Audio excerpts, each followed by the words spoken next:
Okay. Hi, guys. I'm coming to you today from Marin's room.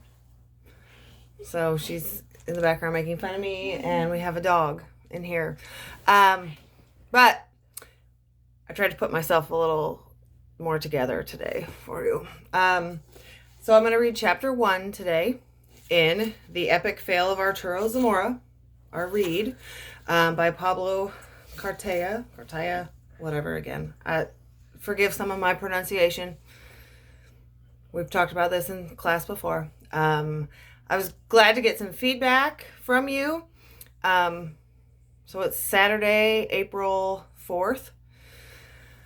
And I miss you, Jack. I know you don't like these videos, but tough. So I'm going to read chapter 1. Chapter 1 is about 12 or 13 pages long, so we'll have a little bit longer of a video today. But, use them, come back to them whenever.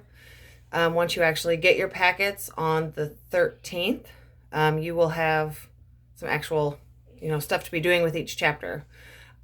So let's read chapter 1. Chapter 1 is When Guts Fry. It's the title.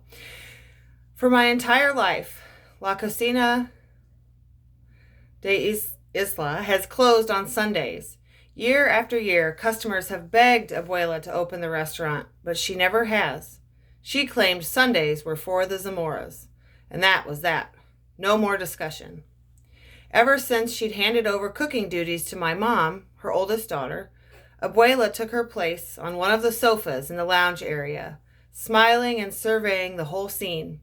The chaos of so many people moving about and talking over each other didn't seem to bother her at all.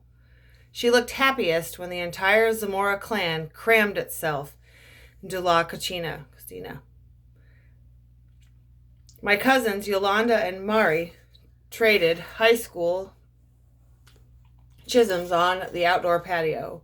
Martine and Brian sat at the bar area next to the kitchen to watch TV, flipping from MMA to basketball to hockey to baseball without settling on anything for more than 3 minutes. Benny and Brad, my younger cousins, zipped around the tables, pretending to be superheroes until they were scolded by my uncle for knocking over a chair. Mason Spiegel, you knocked over a chair not that long ago. A few of my third cousins, 2 of my dad's best friends from high school, and cousins who I called cousins but weren't really my cousins, sat around in different spots, waiting for food to be served. My dad brought out the urns containing my abuelo, Tio Abuelo, and my Tatara Abuelo, yes, my great-grandfather, and carefully lined them up on the small service bar next to the dinner table, where we would eventually sit for our meal. Yep, even the dead joined us in spirit. The whole family was there, and everyone was in a really good mood. I was excited for a bunch of reasons. It was Sunday, before the official start of summer, and summer meant hanging out, swinging on banyan trees, looking for manatees in the canals throughout Canal Grove, eating churros, because let's be real, those deep-fried sugary sticks are all kinds of delicious, listening to music and jumping around in Bren's bounce house. Yeah, I know I'm 13, but there's just something about a bounce house that makes me feel awesome. I had a full week to chill out with my best friends, Mop and Bren, before they both left town. And even though I'd be working at the restaurant a few days a week, it seemed like summer was off to a good start.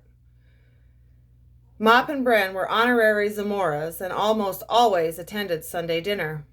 They showed up a little late today, popping in from the patio entrance. Bren walked toward me, his arms extended to give me a hug. Hermano! I half hugged him and stared. It must have taken him hours to put his outfit together. That's probably why they were late. What are you wearing, Bren? I asked. I know, Mop said, shaking his head. I tried to tell him. I think he dressed up for Vanessa. Bren had been in love with my cousin Vanessa for as long as I could remember. She barely knew he existed. What? Bren said, pulling at the collar of his shirt, which opened into an embarrassingly deep V. Too formal? Dude, you're wearing sunglasses. So? We're inside. It's to keep the glare out, homie. The 305 can get pretty bright. Stop talking like Pitbull. You are not Pitbull, Mop cried and slapped his forehead. Last year, Bren tried to shave his head like Pitbull, but ended up with just one side of his head shaved because his mom caught him before he could finish. It took 6 months for the hair to grow back. At least take off the sunglasses, I said. Abuela doesn't like that. Bren gave a nod, dropped his glasses to the edge of his nose, and channeled Pitbull. Dale. Mop and I shook our heads and waited for Bren to put the glasses into his blazer pocket before going to the lounge area to greet the rest of the family. When we got there, I noticed someone at the front door knocking politely. Through the windowed double doors, I made eye contact with a tall, reddish-brown-haired, honey-eyed girl, waving and smiling with a mouthful of colorful braces. Oh, they're here, everyone, Vanessa announced as she went to unlock the door. As the official orientation liaison to Sunday family dinner at La Cocina de Isla, I'd like to welcome the Sanchez family. Carmen, you and I were like 6 when you last came to Miami, right? I think so, said Carmen as she stood at the door and looked around. She said words a little funny, the way I do when I tried to speak Spanish. My mom rushed over to Carmen. How was the flight, mi amor? Good, Madrina, thanks. My mom turned to Carmen's dad, Uncle Frank, who was not really my uncle, but we called him Uncle because his wife was my mom's best friend. My mom gave Uncle Frank a kiss on each cheek and held both hands of his. You doing okay? Uncle Frank managed a sad sort of smile that reminded me why they were here. There are good days and bad days, Uncle Frank offered. Kari, I can't thank you enough for letting us stay for the summer. Christina was my best friend, Frank. You are family to me. My mom saw me standing by the lounge and looked annoyed that I hadn't come over to greet them yet. Arturo, saluda a tu familia. The last time I'd seen Carmen, we'd been just kids. My mom and dad had gone to visit them about 6 months ago for Carmen's mom's funeral, but I was in school, so I couldn't go. Arturito, Uncle Frank said. Como ha crecido, Kari? My mom's name is Caridad, but everyone calls her Kari. I turned to him and smiled. Thanks. I guess I have grown a little. You remember Carmen? My mom pushed Carmen in front of me. This was not the lanky, mutant-fast cheetah girl I used to play tag with years ago. Carmen had changed. She was still tall, but those colorful braces made her look way mature. Her hair was really long and wavy. She carried a little book in her hand, thumbing the edges while looking at me shyly. Then, without warning, she grabbed my shoulders and double-kissed me, one on each cheek. I felt a burning in my stomach, like a pot of oil was slowly starting to bubble inside. It was weird. Hola, Arturo, she said. For a second, I considered bolting into the kitchen to try to figure out why I was losing it in front of my mom's goddaughter. I better calm down because Carmen would be living in our apartment complex for the whole summer and possibly beyond. Plus, she was practically my cousin, and those feelings were totally wrong. I didn't know what to do, and if it weren't for Aunt Tootie, I might have been caught in a vortex of my own confusion and despair. Hi, Frank. I'm sorry to hear about everything. Aunt Tootie hugged and double-kissed Uncle Frank, and then turned to hug Carmen and stroke her hair. Ay, she is so beautiful, Frank. Que Dios la bendiga. Gracias, Tootie. Kari, did you tell them? They just got here, Tootie. How could I have told them? Ay, don't get pesada. I'm trying to pay you a compliment. Thank you, Tootie, my mom said as she rolled her eyes. Anyway, we are expanding the restaurant. It's not certain yet, Tootie. The expansion will be approved, Kari. There's no way the city would reject such a good business decision like this. That's great, Uncle Frank said. My mom smiled. The city put out a call for proposals for the emptied lot next to us. Aunt Tootie jumped in before my mom could finish. And my sister here had the brilliant idea of putting in a bid to expand La Casita. Fantastic, Uncle Frank replied. Right? This place is barely big enough for our family. Imagine how many more people we could feed with a bigger space. It's the perfect time, because our lease is up at the end of the month. My Aunt Tootie paused for a second to take a quick breath before starting up again. She looked like an ostrich the way she moved her really long neck and stuck out her plump, round bottom. Oi, Frank, maybe you could help with the construction phase. Uncle Frank had an eco-friendly construction company in Spain and had built a ton of buildings in Madrid. Tootie, Frank has only been here for 5 minutes. Let's not put him to work already. I'm trying to make him feel welcome, Kari. He's been through so much. Aunt Tootie took out a napkin and began patting her eyes. Tootie, my mom started, please don't get hysterical. Telling my Aunt Tootie not to get hysterical is like telling her, please, I want you to totally freak out right now. Kari, this is no time to be calm. He lost his wife, Aunt Tootie sobbed, all the way to the patio, where she joined Mari and Yolanda. My mom shook her head in frustration and then turned around to address the rest of the family. Everyone, we're eating in 10 minutes, she said, and then walked Uncle Frank and Carmen to see Abuela before disappearing into the kitchen. Everyone slowly pushed the smaller tables together to make one long table spanning the entire width of the restaurant. A few people grumbled because they knew once the meal was over, they were going to have to start cleaning the restaurant for service the next day. My mom needed help bringing out the food, so she asked me to go to the patio to call Mari, Yolanda, and Aunt Tootie. I caught them complaining about the humidity outside, and in the same breath whining that the air conditioning was too cold inside. I really didn't understand the women in my family. As I turned to walk back into the restaurant, I nearly crashed into Carmen, who had appeared out of nowhere. Geez, I said, holding my chest. You scared me. Sorry, she said, smiling. So the proposal is to expand the restaurant over there? Carmen pointed beyond our small patio.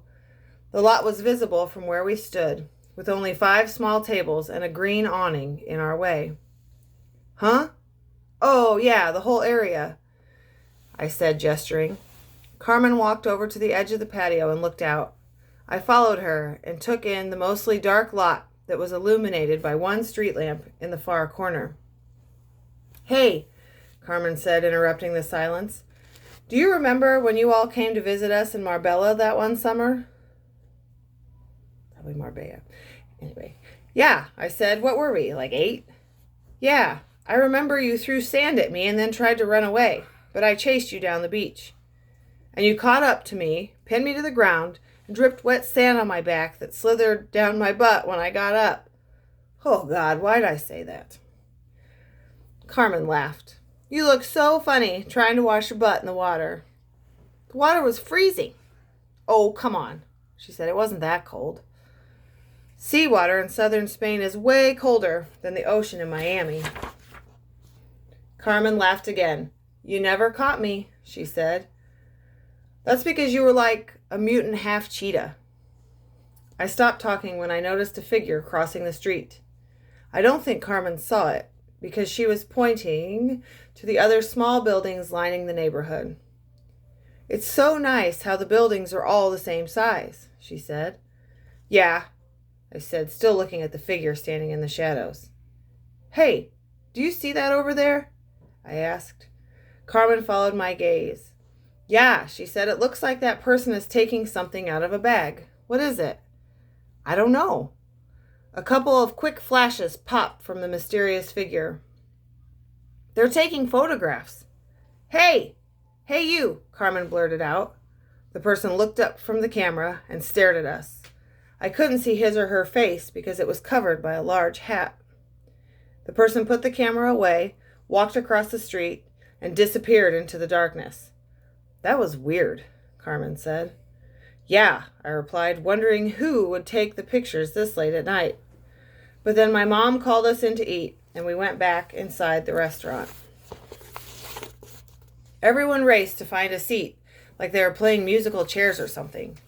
They pushed and shoved and complained that they didn't have enough room. But we all settled down once Abuela stood next to her cushioned chair at the head of the table. I arrived at her side because that was always my place. I'm not sure if Abuelas are allowed to have favorite grandkids, but I can tell you this. My Abuela always wanted me to sit next to her. She motioned for everyone to quiet down. We all joined hands, and when Abuela bowed her head, everyone followed.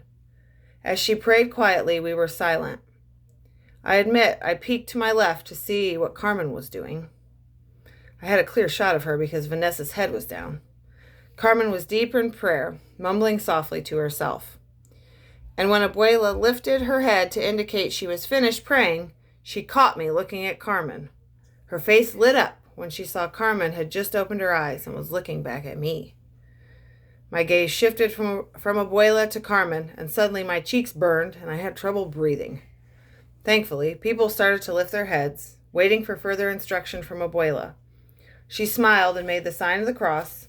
Everyone did the same, even Mop, and he's Jewish. With the praying portion of our evening over, nobody waited to be served. Elbows flew as everyone scooped the mushy rice and black beans, topped with avocado picked from the tree in our courtyard. Little help from the back there. They loaded fricassee de pollo from chafing dishes and platters like it was their last meal on earth. My mom brought Abuela her soup with all the chunks pureed out of it. Le ayudo, mami? Abuela declined my mother's help and motioned for her to leave the bowl. I noticed Mop trying to get a spoonful of Congress, but he couldn't get to the ladle in time. People kept taking it. Mop's name was actually Benjamin, but we nicknamed him Mop because he was skinny and had really shaggy hair. One time we'd been seeing who could stand on their head longest, and when it had been Mop's turn, Bren said he looked like a mop cleaning the floor. We'd all laughed, and Mop decided that he would henceforth be known as Mop, because I shall clean the earth of all its iniquities.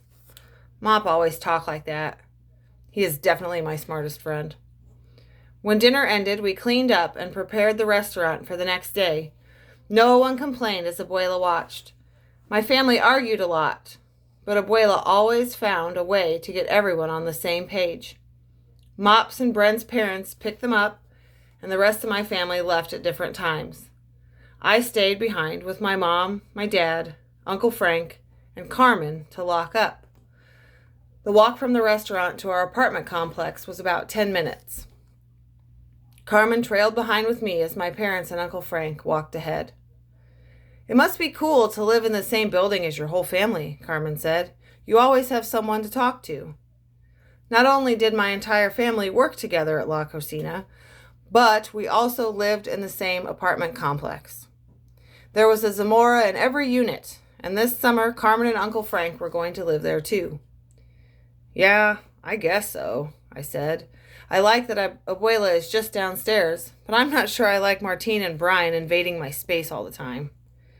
I feel kind of lonely back home. That's why I loved when your family came to visit us, Carmen said. Do you remember when we tried to be an 8-foot giant and we put on my mom's winter coat and you sat on my shoulders while we tried to walk around? Carmen spoke like the words were at the tip of her tongue all the time. I'm pretty sure you got on my shoulders, I said, remembering her parents' house in Madrid that same summer we'd gone to the beach. You couldn't carry me, remember? We kept falling down. Oh, yeah, I said. How embarrassing. And then you got on my shoulders, but you didn't notice the door, and you banged your head, and we both crashed to the floor. Carmen laughed. That's right, I said, wishing she didn't have such a good memory. We had knocked down a vase of flowers. I remember how Carmen's mom had come into the room and laughed, watching us in a tangled pea coat covered in fresh floribundas and water. Then my mom walked in, an angry look on her face. But Carmen's mom just put her arm around my mom's shoulders and smiled. That was a fun trip, I said. So you're just staying in Miami for the summer? Yes. Madrina said it would be good to be with family. Yeah. Sorry about, your mom. Un dia a la vez, she said, and offered a small smile. That's what Abuela says. Every time I get frustrated or impatient about something, Abuela reminds me to take it one day at a time.